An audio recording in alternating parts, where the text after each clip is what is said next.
We have Cheryl Matthews from DVR, that's the Division of Vocational Rehabilitation. And we have Julie Humble, and she's from DDD, that's the Developmental Disability Division. And they're going to be talking to you about their services and transition for students. So let me spotlight you guys here. Get you on board. There we go. Take it away, ladies. Okay, good morning, everyone. I have my little assistant here with me, my grandson. I don't know if you can see him, but if he starts whining, I'm going to mute myself. Welcome. The Department of Human Services, we have our Division of Vocational Rehabilitation, which is our state employment agency for persons with disabilities across the state. We are a national program, and we are in the federal budget, so we have a federal budget with a state match requirement for our funds. We are what I like to call the employment agency for persons with disabilities. Doesn't matter if it's a physical, mental, or what we refer to as visible versus invisible disability. We can serve the individual. We have, for high school students, we can start servicing individuals with disabilities as early as 14 years old. So although the DOE does not start transition planning services through the IEP until 16, we can certainly get in there and begin to build discussions and transition services that might be appropriate, particularly with interest inventories or interest areas, and helping the families identify, helping the individual student identify what those interest areas are in terms of that long-term employment for planning purposes within that transition section of the IEP. So our pre-employment transition services, there are 5 that are required for our agency to provide across the state, and it includes job exploration counseling, the instruction on self-advocacy, that work readiness training, counseling, and on post-secondary enrollment opportunities. So that includes post-secondary education, but it could also include other kinds of internship or apprenticeship programs. And then also includes the work-based learning experiences, and those could be paid or unpaid work experiences. We try to take what the DOE is doing within the classroom and move those services, move that work vocational skill set that they've gained out into the community to continue building on it. So when I was asking earlier for the Project Life program, 1 to 2 hours of work 2 or 3 days a week out in the community would not satisfy DVR's employment criteria that we have. We do have an expectation that our participants will be able to obtain a minimum of a 20-hour work week. And so that would be either 4 days a week at 5 hours a day, or 5 days a week at 4 hours a day, or any combination of 3 days, 2 days during that work week. But then you get to build that capacity out from 1 to 2 hours to 4 to 5 hours to 6 to 8 hours over a period of time, which is why we like to start as early as possible in this process. We do, again, have paid and unpaid community-based work experiences. And when we have engaged our students in paid work experiences, we also want to be mindful, those that are receiving Social Security benefits, we have financial literacy planning available through our benefits planning contract that we are able to offer. And that is through University of Hawaii's Center on Disability Studies as well, where Eric Folk sits his PSP program. Next slide, please.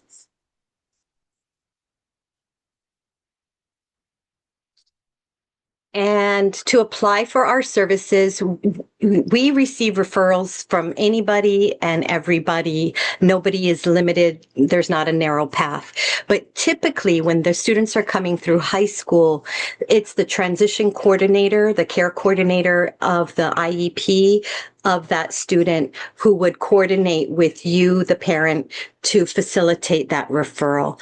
And they would invite our counselors to come to your IEP meeting, or invite you to meet and connect with our DVR counselor. Again, as early as 14, this referral can begin, but we've got 80-year-old clients. So we like to consider ourselves that in between the DOE and Department of Health, DDD, the Developmental Disabilities Division, to be able to segue the students into competitive integrated employment to the best of our ability. Next slide, please.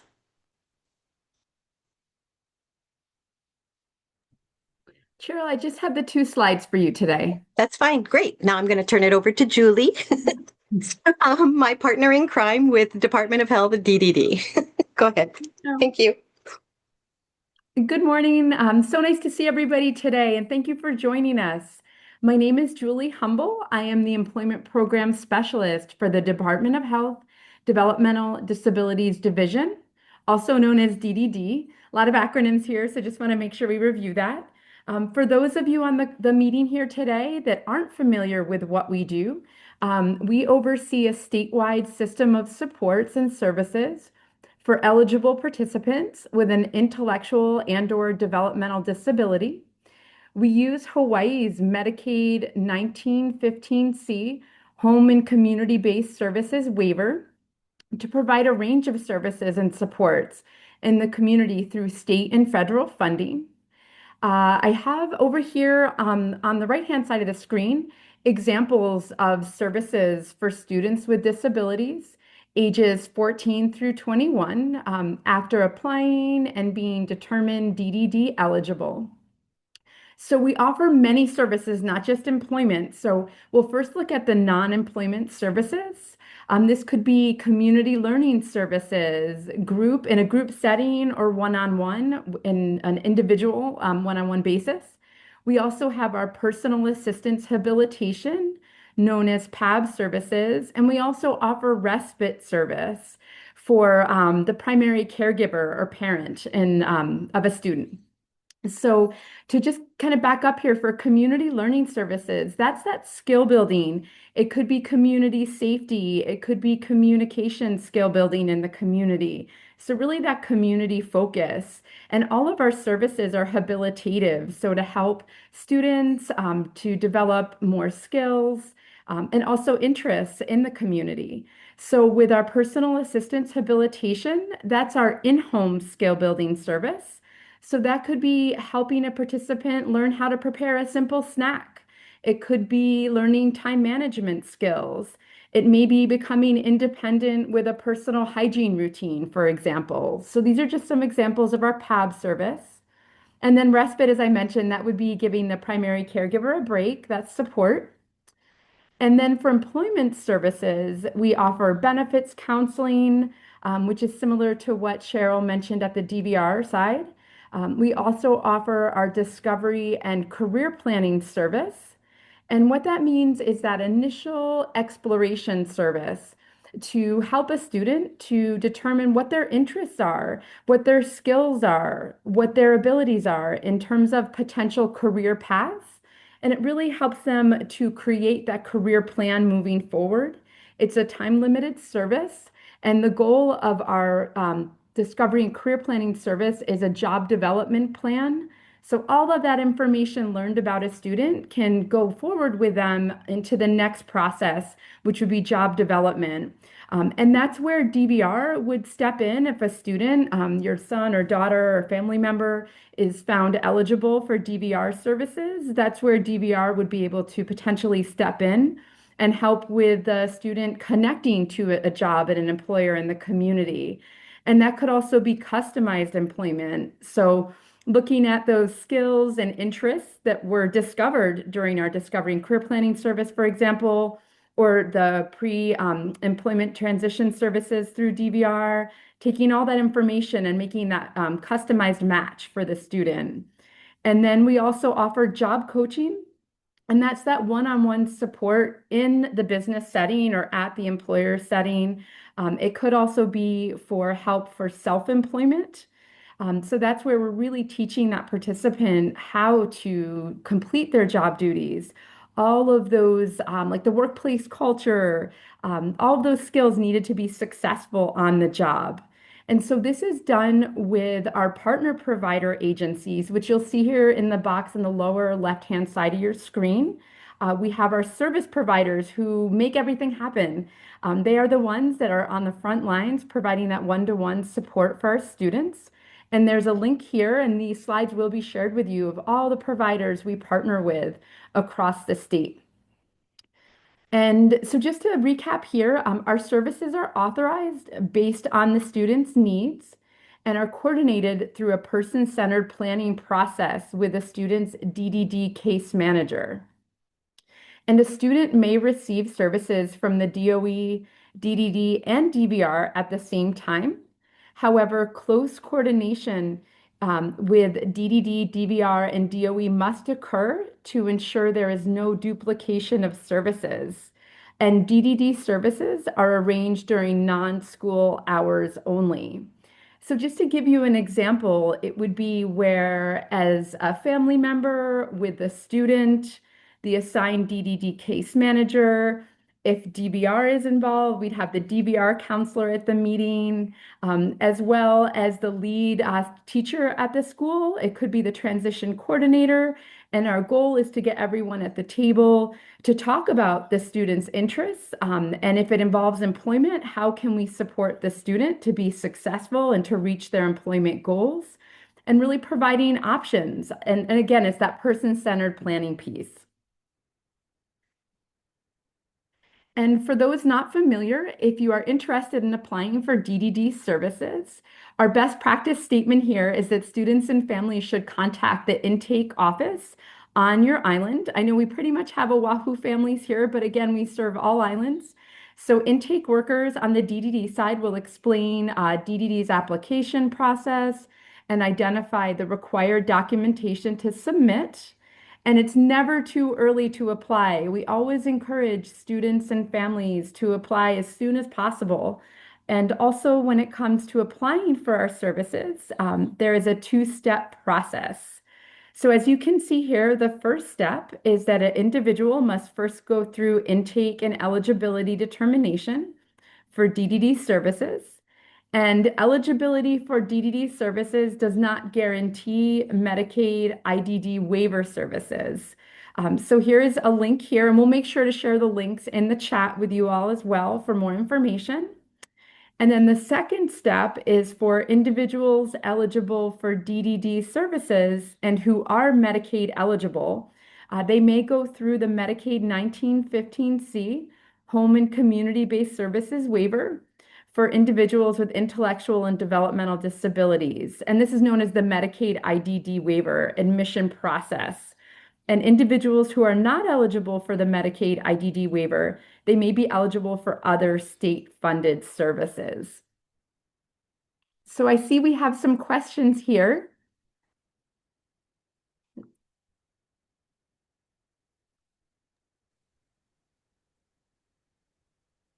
Just trying to pull up those questions. Let's see.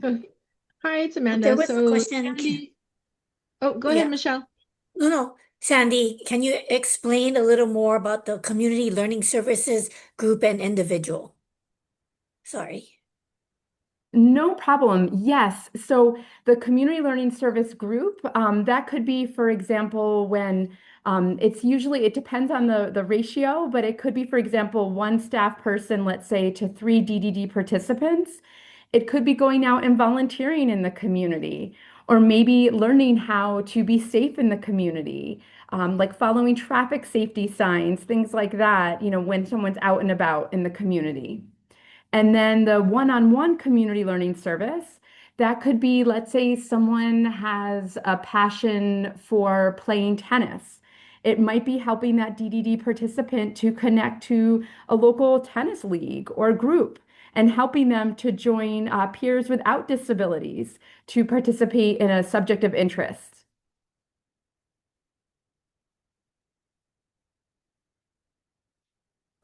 There's another Hi, question. I had a question. Would that pertain to myself as well, being I am a home home home caregiver too. I go to see my client. She's 25. She has Down syndrome, and I'm basically one-on-one on with her, and I take her out into the community, manage her money, take her to the library, take her to Walmart. Is that where I would come in too, as So her home Rosemary, caregiver? So if you are already if the participant is a DDD participant, some of those activities you listed could fall under our community learning service, individual, one-on-one service. So really those goals for each participant will be individualized based on a person-centered planning process. So our goal is to always have the participant be the focus of each service. So helping them to learn how to pay for an item at the grocery store with support if needed, but our ultimate goal is to help increase independence as much as possible. And you mentioned the library. That's another great activity that could be covered under our community learning service. If a student or participant were interested in learning, let's say, how to access the resources the library has to offer.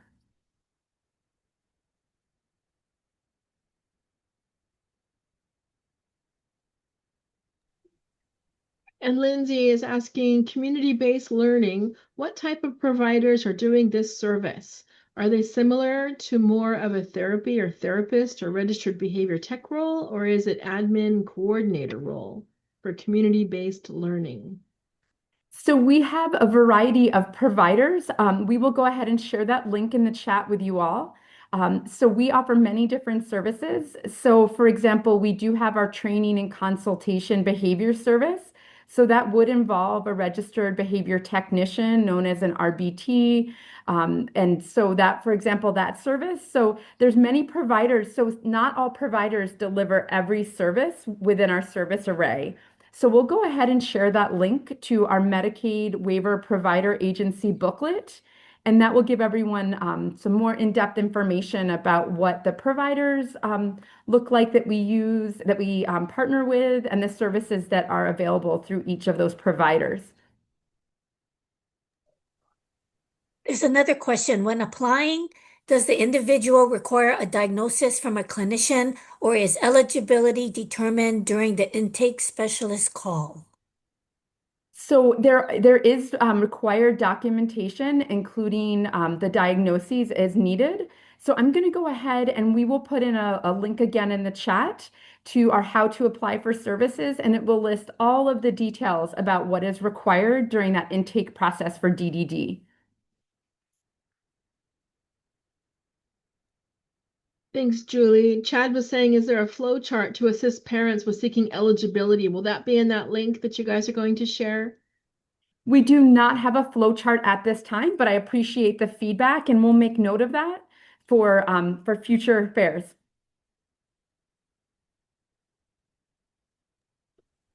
In the chat, I did upload a sample informational letter. If we're able to, if we have the opportunity, we do go out and do community outreach events. We do that statewide, but here on Oahu, where I'm usually out in the community helping to do those, we do provide a kind of a step-by-step guidance. It's not a flow chart, Chad, but it's more of just what to expect in the process. So I uploaded a sample of that letter into the chat. We also have a bigger, more colorful booklet that kind of explains a little bit more about those steps. Sometimes the challenge is collecting a documentation or understanding what really is needed in order to go through the intake process. So the other handout that I uploaded talks a little bit more about that. So you can click on that QR code link and it'll take you straight to that colorful document. It was posted on the DVD website. Okay.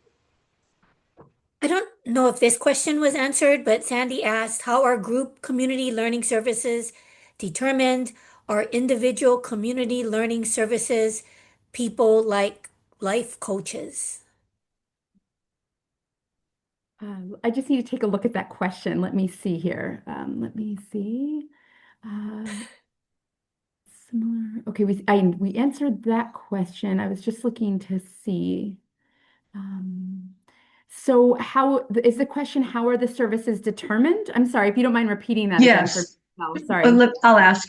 So if there's like 3 people in a group community learning service, how is it determined which services they work on? Do these clients have similar wants or needs, or do they just put them all together and they work on one for each person? I mean, how do they determine what they're going to work on? Does that make sense? Yes, thank you. So that is determined through our individualized service plan, our ISP meeting. That would be determined with the DD participant and the circle of support, including family, the Medicaid waiver provider agency involved. It would be a discussion and it is all person-centered. So those goals would be based on what that person's interests are. Yes, you will see the community learning service group.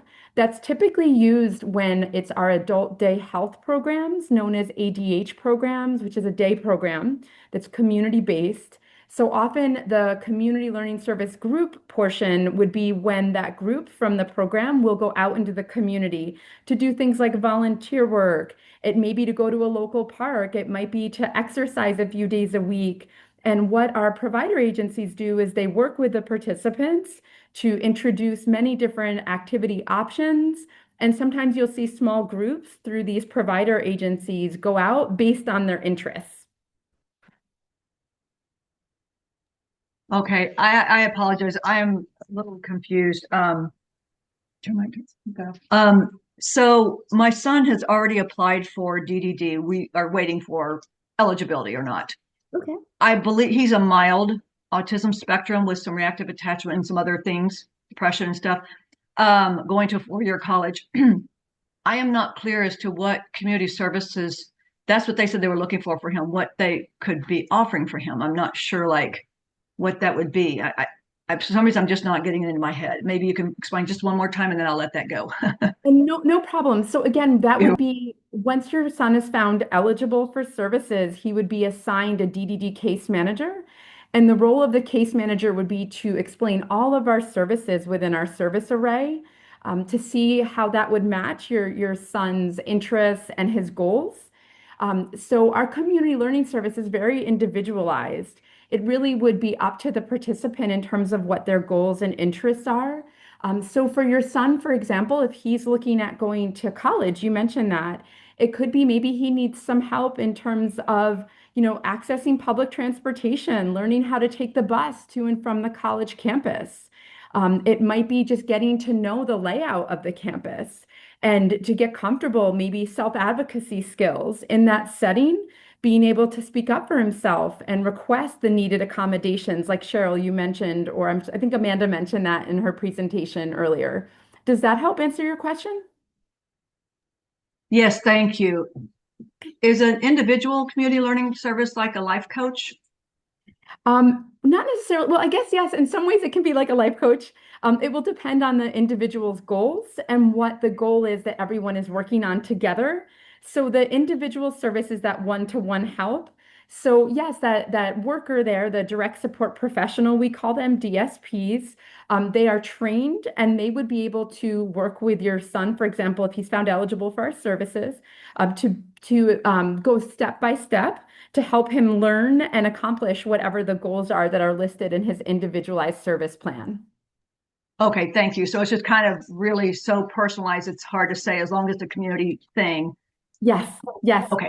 And Awesome. that's of course, and that's intentional because it really is all about, it's very individualized. Our whole program is very personalized and that person-centered planning piece.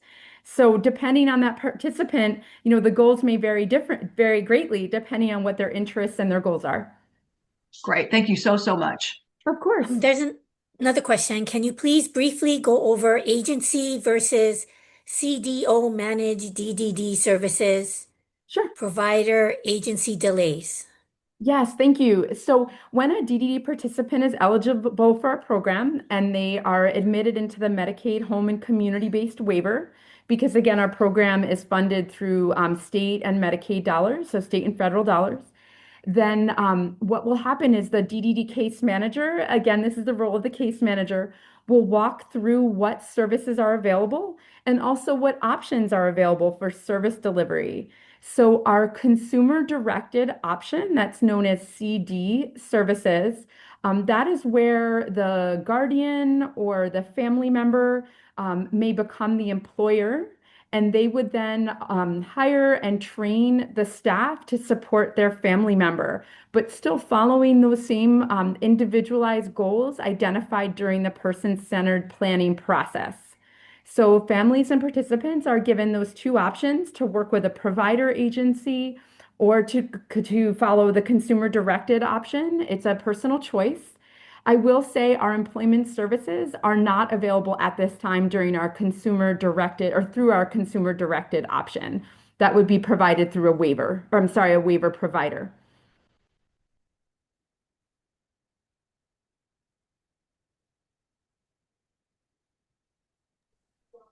Hey, this is Amanda. I had a question. So if a person has DDD and they also are eligible for DVR, how does the parent and the individual decide which pathway to go for employment? Because you can't do both, right? You can't be a DD client and also use their employment services and use DVR services. So how do they navigate which one might be the most appropriate for them? So that is a great question. Thank you so much. So I'm so fortunate today to have Cheryl here on the call. So back in February 2024, the DDD and DVR signed a competitive integrated employment, known as CIE, Memorandum of Understanding, known as an MOU. And that outlines the shared responsibilities of both state agencies, DDD and DVR. So all of our staff on both sides have been trained to help guide participants and families through the process. So for example, a participant may start with us on the waiver side and have discovery and career planning. Then they would need to go over to DVR to see if they're eligible for supported employment services. That would be like the job development, job coaching, job maintenance supports. And then they could come on back to us if long-term support is needed on the job through the Medicaid waiver. So again, it's a very individualized process. And that's why it's so key to have the DDD case manager, the DVR counselor involved to help guide everyone through that process. But again, it's both state agencies. We have a shared responsibility to support individuals that want to seek employment in the community.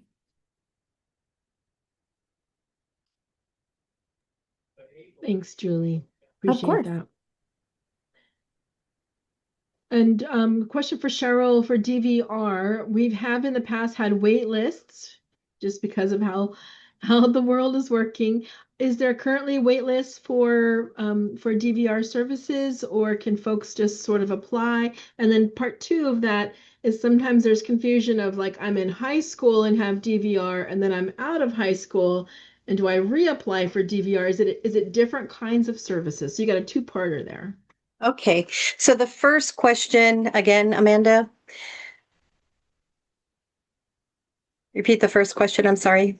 Sorry, first question was, is there a wait list right now for DVR services? Okay. Wait list, no wait list. And we are doing everything in our power to ensure that we do not need to put people back on our deferred waiting list.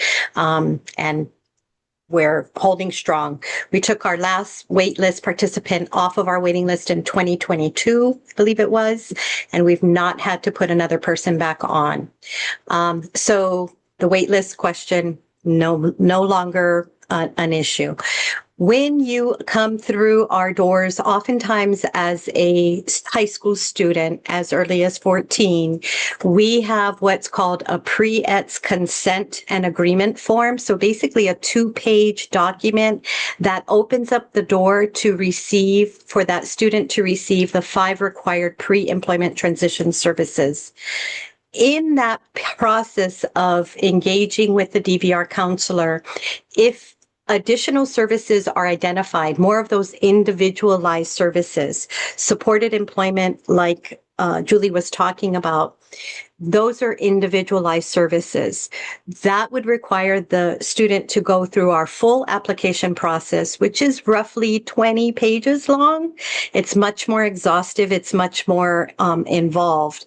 However, once all of those once the individual is determined to be eligible for VR services through that application process and put into a plan for employment, an individualized plan for employment, we call that an IPE, not to be confused with the IEP that you have in high school.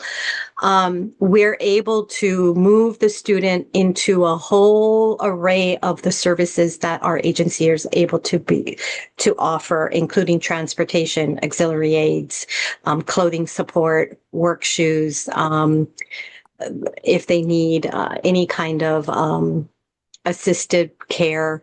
We can consult and again decide whether or not those services are needed and appropriate. But there's a whole gamut of services that are offered, job coaching, job placement, that are available under the DVR program, consistent with that individual's plan employment goal identified on their plan for employment. And sometimes training includes college preparation. Sometimes it's other alternative training opportunities through our community rehabilitation providers, our CRPs. Sorry, we do use a whole host of acronyms. Part of being a bureaucracy, and I'm sorry for that. However, so going back to the timing, we recommend starting a DVR pre-ETS 2-pager as early as 14, but when they get into being around 16 or between 16 and 18, they should have a more firm grip on what those more individualized supports would look like for them and whether DVR would be the appropriate agency. But again, those conversations would be had with the VR counselor to determine what appropriate services would be needed to support this individual to gain their employment goal. And then whether or not a case manager is involved, my recommendation is always to bring all the parties involved. Sometimes the best place for that to happen is one of the last few IEP meetings before that kiddo transitions completely out of high school, just to make sure that all of the plans are coordinated and on the same, and everyone is on the same page. Who's going to initiate services, when, and all of the logistics are kind of agreed upon by all the parties. Does that I had a help? question. Yeah, Mhm. I had a question. So if I have kids, because with my caseload with my kids, and what you were saying is with DVR that you're looking at competitive employment, so the 20 hours a week. So what if I had kids that, that is going to be a little bit out of reach? So would they go more for DDD for their employment services to have more like one-on-one job training, maybe just a couple hours a week? Or like conversely, what if they wanted to do like a combobulation of doing some outside work, and then if parents wanted to do like a little micro enterprise with them at home, then the micro enterprise would be through DVR, and then the job training would be through DDD. It would all need to be discussed and decided upon. That's the best answer that I can give to you, because all of these services are supported through both of our agencies through contracts. And we need to make sure that those contracts are ready or funded, or, at any given time, the contracts could be at a different, somewhere different. So I could tell you today that X, Y, and Z vendor can move today, but in 3 months from now, they may be full to capacity. So the best the best way to approach this is really having that dialogue with all the parties that are involved, available to discuss what the goals are, what the services that are needed, and to have agreement at that meeting so everyone is on the same page and there are no like surprises by the time that young person leaves high school.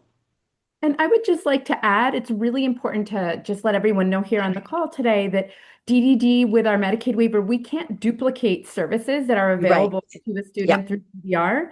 So that's why that case manager on the DD side would work with the participant and family and DVR, and we'd have to make sure that, services are explored through DVR first, just because of, we can't duplicate, right? As I mentioned before in my presentation. So that's why those meetings are so key, because that will lay out what's available on both sides and who can do what, and then really help everyone here on the call, your family members, make informed decisions to know what services are available to meet their employment goals. Right. That's very true. And because DOE, DVR, Department of Health, DDD, we're all federally funded. We all have state matches to our programs. We've got to just be very mindful that none of us are duplicating services that the other party potentially might have or might be obligated to provide. Sorry. One of the things that I think would be super, super helpful, and I don't know if that's a possibility, because a lot of my families, and even for me, like going in, I have to admit, like I'm still a little confused about like DDD, DVR, DOE. It was, to have all these different scenarios, because there's just so many different things that could do. How do you fit in the project life? How do you fit in project search? How do you fit in DDD? How do you fit in DDR? That, having maybe like a matrix, and I don't know if that's what Chad is asking, like that flow sheet, because to sit there and to have a meeting with like asking the family what you want to do, because they don't even know, right? And I always tell my families, aim high for your kids. But a lot of times they don't know that. You know what I mean? They don't want their child to fail. They don't know what kind of supports they need. And so it's kind of like, even if you tell them to try to aim high, they don't even envision what that potentially can be. So, that's like having, like the different scenarios. I know maybe we could all sit down and talk, because, we all have different caseloads. I think that would be so helpful to have up on a website like the Transitions website, so that families can look, oh, this kind of meets what my kid did. Oh, this is kind of what I want to do. So Michelle, thank you for bringing that up. The biggest thing I can encourage, and I'm making notes, by the way, thank you for the suggestions and the feedback. That's definitely something we can discuss after the meeting. One of the biggest pieces here that keeps coming up for me is the importance of making sure, if your son or daughter has a DDD case manager, making sure they're invited to your son or daughter's IEP meeting, to have us there at the table, because that is the role of the case manager on the DD side and the counselor on the DVR side, to really explain the services. And again, everything we do is so individualized. And that's why having that case manager there is so important, or the counselor, to help guide everyone through and looking at each scenario and each student as an individual. Okay, thank you, ladies. That was awesome. That was a great discussion. Lots of good questions answered. There's one more in the chat, and maybe Julie, you can do a brief. You can always respond in the chat there. Thanks. Because we know in the that chat. for thank you. And we know for DVR, we can have them coming to our IEP meeting starting at 14 to start talking about pre-ets and things. And Julie, with DDD, if a child has DD services before age 14, they could still be coming to the IEP meeting. Maybe there's other things happening besides employment training and things. Is that right? Correct. And so you're asking, I'm sorry, would you mind repeating that again, that question? Yep, just for employment, we know things kind of start at 14. But for DD services, that could start earlier than 14. They could start at birth, as Cindy was saying. So you could potentially have a DD case manager coming to your IEP meetings before 14 to be talking about other things or other services, not necessarily employment, which kind of One. starts at 15. Definitely, Amanda, good point. So for example, I used to be a previous case manager, and when I would attend IEP meetings for transition age students, we would look at what the IEP goals are for a student. And then I would take in that information to be able to present to the participant and the family and the IEP team at the assigned school and talk about how can we help so that the skill building is done across all settings. For example, if it's a younger student who's just maybe learning how to become independent with a toileting routine, then that would be an opportunity for what's being done at school. We could maybe mirror that in the home when that worker, that direct support professional is helping an individual of all ages. It doesn't have to be just a child, right? Any school age student that DDD is involved with. Awesome sauce. Thanks so much. Thank you to Cheryl. Thank you to Julie. And for those in the chat answering questions. I know Stacy's here dropping some links in there. So thank you, ladies. If you have more questions about DDD or DVR services, please reach out to these two lovely ladies and they can direct you to the right supports.